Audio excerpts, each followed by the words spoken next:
नमस्कार, बहुत स्वागत है आपका। भारत अपडेट देख रहे हैं आप। मैं हूं आपके साथ भावना त्रिपाठी। बुलेटिन की शुरुआत करेंगे बड़ी खबर के साथ, जहां अयोध्या में सीएम योगी आदित्यनाथ ने विपक्ष पर जमकर निशाना साधा। कहा, पहले अयोध्या में गंदगी का अंबार रहता था, राम भक्तों पर लाठियां चलाई जाती थी, पहले सिर्फ 5 से 6 घंटे बिजली मिलती थी। 2017 से पहले यहाँ बदहाली थी। तो सीएम योगी आदित्यनाथ अयोध्या पहुंचे, जहां उन्होंने विपक्ष पर जमकर निशाना साधा।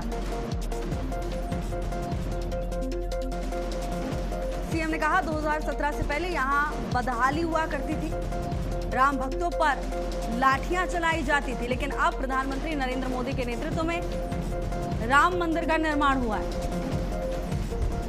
साथ ही कई मूलभूत सुविधाओं का जिक्र करते हुए सपा के कार्यकाल और भारतीय जनता पार्टी के कार्यकाल को भी तुलना की। याद करिए, अयोध्या, यही अयोध्या है। आज से 9 वर्ष पहले सड़कें बहुत संकरी थी, झूलते हुए तार, गंदगी का अंबार,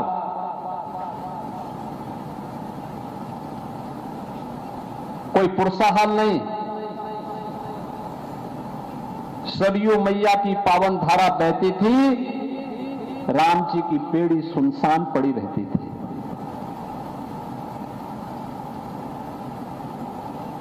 गलती से भी अगर कोई श्रद्धालु आकर के जय श्री राम बोल देता था तो पुलिस का डंडा जरूर पड़ जाता था।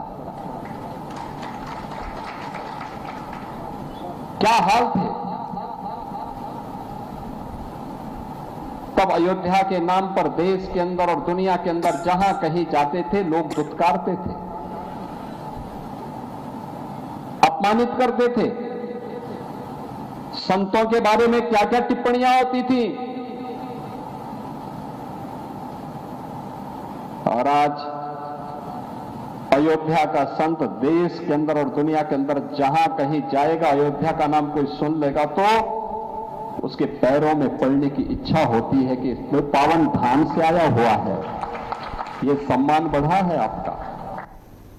वहीं सीएम योगी आदित्यनाथ का 21 जून को महोबा दौरा। सीएम के दौरे को लेकर तैयारियां तेज हैं। डीएम ने तैयारियों का निरीक्षण किया, अधिकारियों को आवश्यक दिशा निर्देश दिए।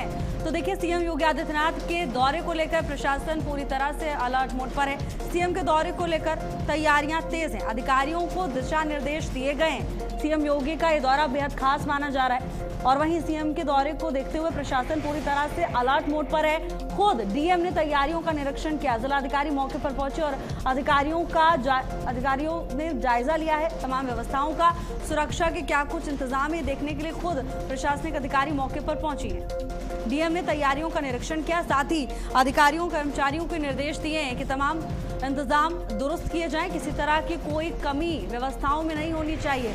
खासतौर पर सुरक्षा को लेकर प्रशासन पूरी तरह से सजग नजर आ रहा है। बता दें कि 21 जून को सीएम योगी आदित्यनाथ महोबा पहुंचेंगे और सीएम का यह दौरा बेहद खास माना जा रहा है। लेकिन मुख्यमंत्री के दौरे से पहले प्रशासन पूरी तरह से अलर्ट मोड पर नजर आ रहा है। डीएम ने खुद तैयारियों का निरीक्षण किया और अधिकारियों कर्मचारियों को निर्देश दिए कि किसी भी तरह की कोई चूक नहीं होनी चाहिए। सीएम योगी आदित्यनाथ का 21 जून को महोबा दौरा निर्धारित है। 21 जून को सीएम योगी महोबा पहुंचेंगे।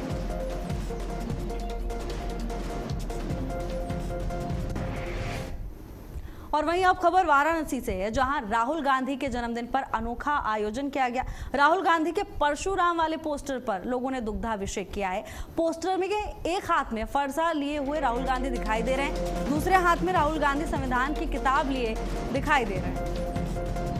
तो देखिए, आज राहुल गांधी का जन्मदिन है और ऐसे पर में उनके कार्यकर्ताओं में उत्साह देखने को मिल रहा है। अनोखे अंदाज में कार्यकर्ताओं ने, समर्थकों ने राहुल गांधी का जन्मदिन मनाया है। पोस्टर शेयर किया गया जिसमें एक हाथ में फरसा और एक हाथ में संविधान की किताब लिए हुए राहुल गांधी दिखाई दे रहे हैं।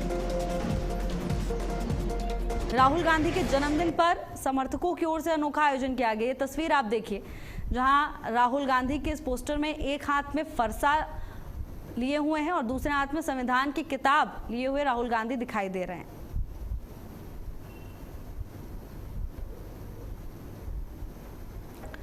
तो राहुल गांधी के जन्मदिन के अवसर पर समर्थकों में, कार्यकर्ताओं में उत्साह देखने को मिल रहा है। अनोखे अंदाज में राहुल गांधी का जन्मदिन मनाते हुए लोग नजर आए। अब उनके इस पोस्टर की तुलना परशुराम से की जा रही है, क्योंकि उनके एक हाथ में फरसा है और दूसरे हाथ में संविधान की किताब लिए हुए राहुल गांधी की तस्वीर सोशल मीडिया पर खूब सुर्खियां बटोर रही है।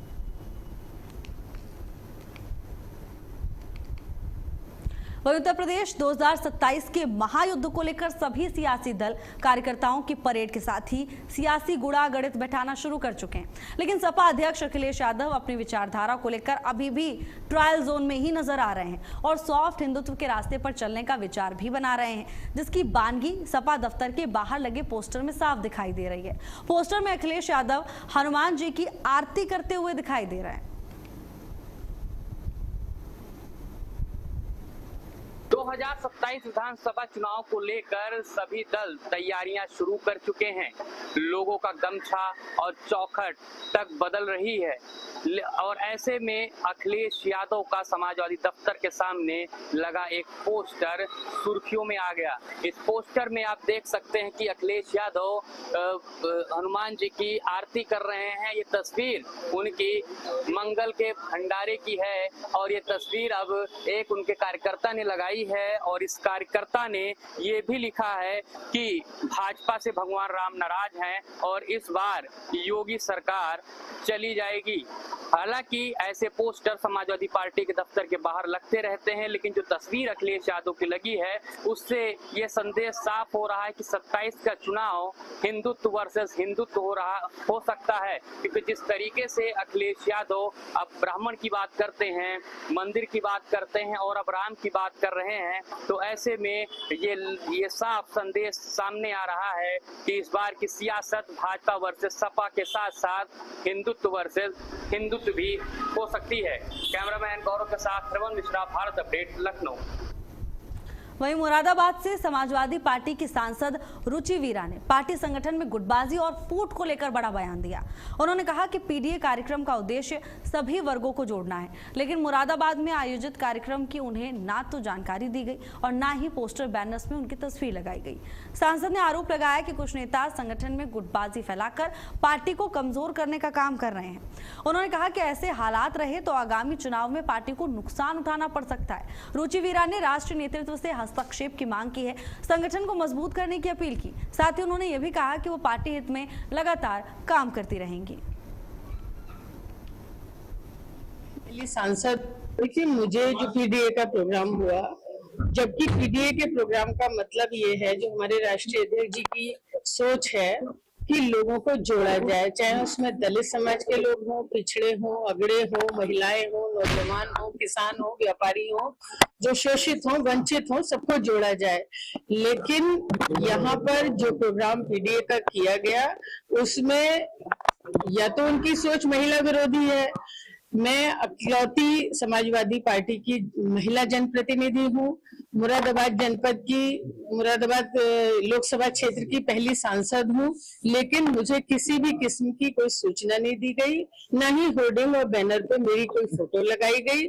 इसके पीछे एक षड्यंत्रकारी एक नेता हमारे यहाँ है, जो जहाँ रहते हैं, जिस भी जनपद में रहते हैं, गुटबाजी करते हैं और यहाँ भी उन्होंने समाजवादी पार्टी में तोड़फोड़ का काम कर रखा है। मैं अपने राष्ट्रीय अध्यक्ष जी को अवगत कराऊंगी कि उनसे इस जिले को बचा लिया जाए। यहाँ 6 की 6 सीटें जीतने वाली हैं। उनके रहने से यहाँ पार्टी को भारी नुकसान होने का अंदेशा है।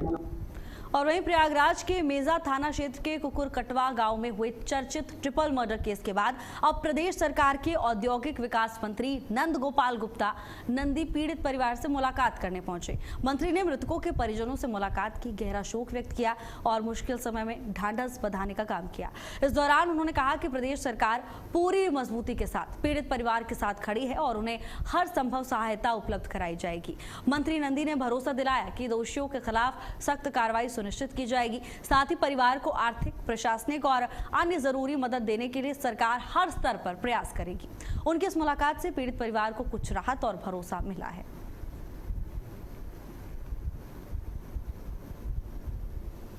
और पूरे गांव में जो चर्चा है, परिवार के लोग डरे सहमे, वो कुछ भी बोलने को तैयार नहीं।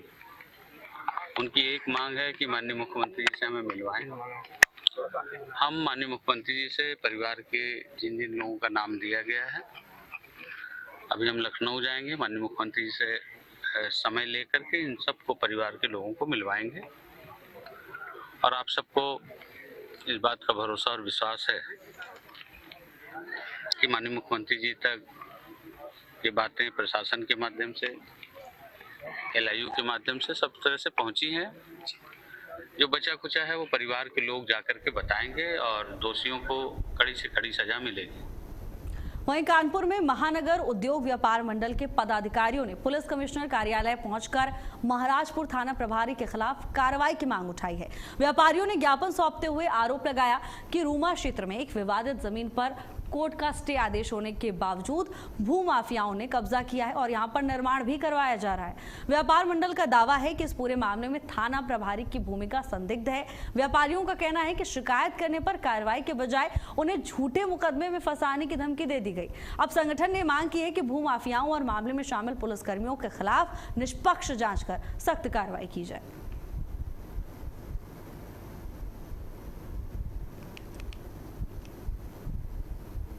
वहीं देवरिया के जिलाधिकारी मधुसूदन हुलगी ने CHC लार और PHC भागलपुर का औचक निरीक्षण किया, स्वास्थ्य व्यवस्थाओं का जायजा लिया।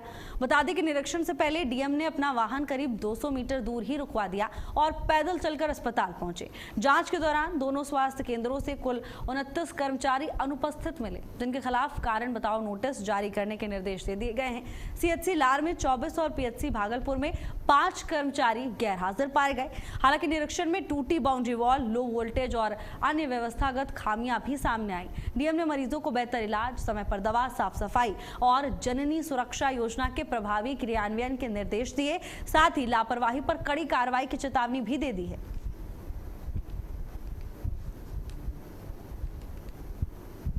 और वहीं फतेहपुर जिले में साल 2008 में हथगाम थाना क्षेत्र के पट्टीशाह गांव में हुए चर्चित दोहरे हत्याकांड में 18 साल बाद अदालत ने एक बड़ा फैसला सुनाया और 14 आरोपियों को दोषी करार दिया है। जिला एवं सत्र न्यायाधीश की अदालत ने सुनवाई पूरी होने के बाद सभी दोषियों को उम्र कैद की सजा सुना दी है।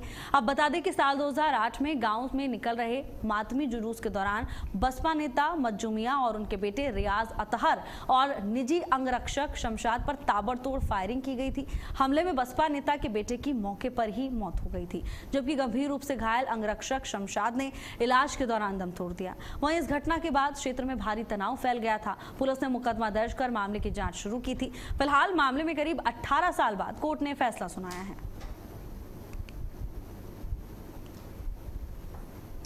सन 2008 का मामला है। यहाँ फतेहपुर में ग्राम पट्टीशाह है, उसमें बकरीद का जुलूस निकल रहा था, मातमी जुलूस, जिसमें 2 पक्षों में झगड़ा हुआ था और दोनों पक्षों में गोलियां चली थी, जिसमें 2 लोगों की मृत्यु हुई थी और 2 लोग चुनाई हुए थे। इसका विचारण माननीय न्यायालय में हुआ और माननीय न्यायालय ने सभी 2 अभियुक्तों को दोषी पाते हुए दोष सिद्ध की सजा सुनाई है। इसमें आज जो सजा हुई है वो 302 के मामले में हुई है और इसमें सभी अभियुक्त गणों को आजीवन कारावास और सभी धाराओं में मिलाकर 38 हज़ार रुपये का अर्थदंड लगाया गया है और साबिर के ऊपर आजीवन कारावास और दफा 25 में अतिरिक्त 5,000 का जुर्माना लगाया गया। कुल कितने आरोपी थे इसमें? कुल इसमें 14 आरोपी थे, जिनका ट्रायल यहाँ पेश हुआ है और 2 लोगों की दौरान विचारण मृत्यु हुई। और वहीं अब खबर बहराइच से है, जहां सैयद सलार मसूद गाजी दरगाह की जांच के आदेश सामने आए। अब दरगाह में आने वाले चढ़ावे और ठेके को लेकर जांच के आदेश दे दिए गए। बहराइच के प्रभारी मंत्री दिनेश प्रताप सिंह ने जांच के आदेश दिए हैं। बहराइच डीएम को 15 दिन के अंदर जांच रिपोर्ट पेश करने को कहा गया है। सैयद सलार मसूद गाजी दरगाह की जांच के आदेश दे दिए गए। 15 दिन का समय दिया गया है जिलाधिकारी को और 15 दिन के अंदर रिपोर्ट सौंपने को कहा गया है। बहराइच के प्रभारी मंत्री दिनेश प्रताप सिंह ने ये जांच के आदेश दिए हैं।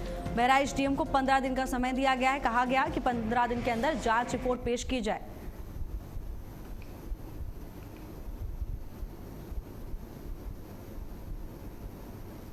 देखिए, बहराइच के प्रभारी मंत्री के दायित्वों के निर्वहन के क्रम में मुझे उत्तरोत्तर शिकायतें मिली हैं कि दरगाह हजरत सैयद सलार मसूद गाजी, जिन्हें बहराइच शरीफ भी कहा जाता है, में चढ़ावे, दुकानों, ठेकों, मेलों आदि अन्य मदों से आने वाली धनराशि का बड़े पैमाने पर लूट और गमन हो रहा है और ये लंबे अंतराल से हो रहा है। किसी के द्वारा इस पर कार्रवाई नहीं की गई है। मैंने जिलाधिकारी बहराइच को इस आशय के निर्देश दिए हैं कि 15 दिन के भीतर सारी शिकायतों की जांच करा करके से अवगत कराया जा सके। वहीं मिर्जापुर में एक युवक की संदिग्ध परिस्थितियों में मौत हो जाने से परिवार में कोहराम मचा हुआ है। मृतक के पिता ने पुलिस को प्रार्थना पत्र दिया, पोस्टमार्टम कराए जाने और मामले की जांच कर आवश्यक कार्रवाई की मांग की है। अब घटना की सूचना मिलने पर पुलिस ने मौके पर पहुंचकर आवश्यक कार्रवाई शुरू कर दी है। पुलिस का कहना है कि शव को कब्जे में लेकर पोस्टमार्टम के लिए भेजा जाएगा और रिपोर्ट के आधार पर ही आगे की कार्रवाई की जाएगी।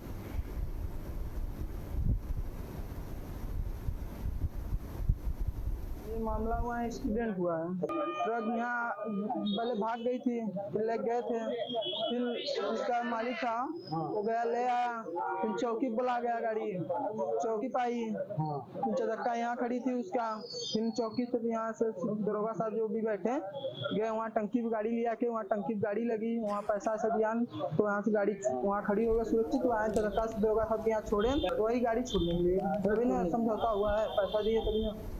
खबर प्रतापगढ़ से है, जहां धोखाधड़ी के मामले में 8 सिपाहियों पर एफआईआर दर्ज की गई। फर्जी प्रमाण पत्र लगाकर नौकरी पाने के गंभीर आरोप है।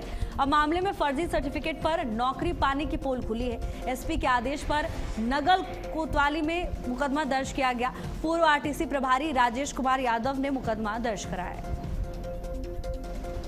प्रतापगढ़ का पूरा मामला, जहां फर्जी प्रमाण पत्र लगाकर नौकरी पाने के गंभीर आरोप लगे हैं। मामले में फर्जी सर्टिफिकेट पर नौकरी पाने की पोल खुल गई है और अब इस पूरे मामले को लेकर प्रशासन एक्शन मोड में नजर आ रहा है। थाना कोतवाली नगर में मुकदमा संख्या 320/26 आरटीसी प्रभारी की तहरीर पर पंजीकृत किया गया है। इसमें 8 पुलिसकर्मी जिन्होंने अपना प्रशिक्षण जनपद मिर्जापुर में किया था और अभी जनपद प्रतापगढ़ में कार्यरत है, इनके द्वारा स्वतंत्रता सेनानी के आश्रित होने का प्रमाण पत्र फर्जी तरीके से तैयार किया गया है। इसके संबंध में यह मुकदमा पंजीकृत किया गया है तथा इसमें अन्य विधिक कार्रवाई की जा रही है।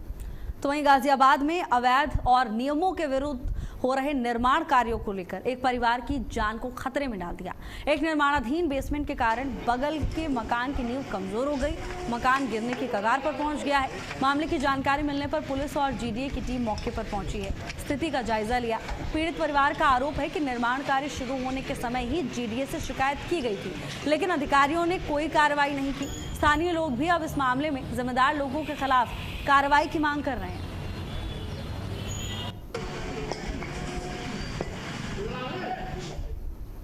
और वहीं ग्रेटर नोएडा में एक शख्स की गोली मारकर हत्या कर दी गई। पड़ोसी युवकों पर हत्या के आरोप हैं। मौके पर पहुंची पुलिस ने शव को कब्जे में लेकर पोस्टमार्टम के लिए भेज दिया है। आरोपियों की गिरफ्तारी के लिए पुलिस ने टीमों का गठन किया। फिलहाल पुलिस पूरे मामले की जांच पड़ताल कर रही है। दिनांक 18 जून को रात्रि बादलपुर पुलिस को सूचना प्राप्त होती है कि रॉयल सिटी ग्राम अछेजा छपरौला के निवासी जीवन यादव, जिनकी उम्र लगभग 50 वर्ष है, को गोली लगी है। तत्काल बादलपुर पुलिस द्वारा मौके पर पहुंचा जाता है और घायल को उठाकर अस्पताल ले जाया जाता है, जहां पे डॉक्टर्स द्वारा उनको मृत घोषित कर दिया जाता है। यह मूल रूप से फर्रुखाबाद के रहने वाले थे। प्राथमिक जांच में इस घटना में विशाल कश्यप और विक्की का नाम आया है। विशाल कश्यप मृतक के पड़ोसी और इनके मित्र बताए जा रहे हैं। शव का पंचायतनामा भरते हुए पोस्टमार्टम की कार्रवाई की जा रही है और प्रकाश में आए अभियुक्तों की गिरफ्तारी हेतु कुल 5 टीमों का गठन किया गया है। जल्दी ही इनकी गिरफ्तारी करते हुए आवश्यक वैधानिक कार्रवाई। और वहीं जालौन के मौधौगढ़ कोतवाली क्षेत्र से खबर है, जहां पहुज नदी में नहाने गए 3 युवकों की डूबकर मौत हो गई। मामले की जानकारी मिलने पर पुलिस मौके पर पहुंची और गोताखोरों ने सर्च ऑपरेशन चलाया। गोताखोरों ने 3 युवकों के शव नदी से बरामद किए हैं। पुलिस ने तीनों के शवों को कब्जे में लेकर पोस्टमार्टम के लिए भेज दिया है। अब इस पूरे मामले को लेकर प्रशासन जांच पड़ताल कर रहा है।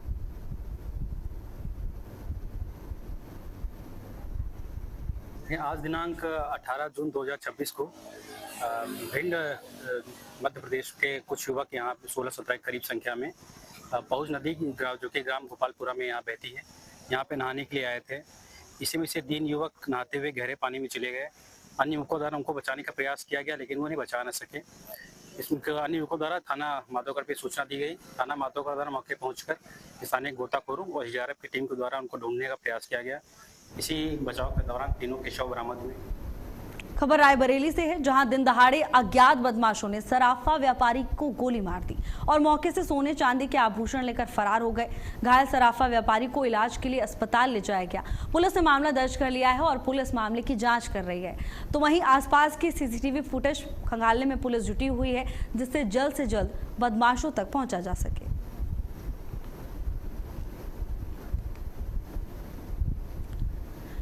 वहीं बुलंदशहर के औरंगाबाद थाना क्षेत्र के राजवाना गांव में आपसी विवाद के दौरान एक युवक को गोली मारने का मामला सामने आया। गोली लगने से एक युवक गंभीर रूप से घायल हो गया, जिसे पुलिस ने तत्काल उपचार के लिए जिला अस्पताल में भर्ती कराया। घटना 2 समुदायों से जुड़ी होने के कारण गांव में तनाव की स्थिति को देखते हुए भारी पुलिस बल तैनात कर दिया गया है। पुलिस अधिकारियों ने मौके पर पहुंचकर स्थिति का जायजा लिया। इलाके में शांति व्यवस्था बनाए रखने के लिए सुरक्षा बढ़ा दी गई है। फिलहाल मामले को लेकर जांच की जा रही है और पुलिस आरोपियों की जांच में जुटी हुई है।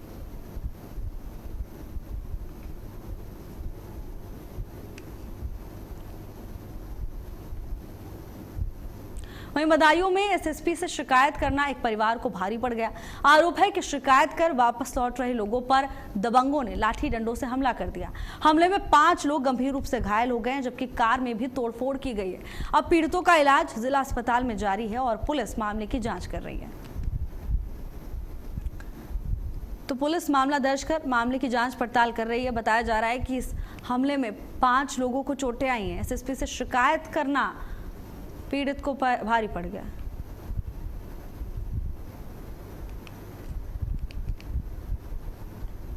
खबर बदायूं से है, जहां गंगा एक्सप्रेसवे पर बड़ा हादसा हो गया। तेज रफ्तार डबल डेकर बस पलट गई। हादसे के बाद मौके पर चीख पुकार मच गई। हादसे में बस में सवार 1 दर्जन से अधिक यात्री गंभीर रूप से घायल बताए जा रहे हैं, जबकि 3 की हालत नाजुक है। यात्रियों का कहना है कि ड्राइविंग के दौरान बस चालक को नींद की झपकी आ गई, जिससे यह हादसा हुआ। मौके पर पहुंची पुलिस ने सभी घायलों को इलाज के लिए अस्पताल ले गई, जहां पुलिस अब मामला दर्ज कर जांच पड़ताल कर रही है।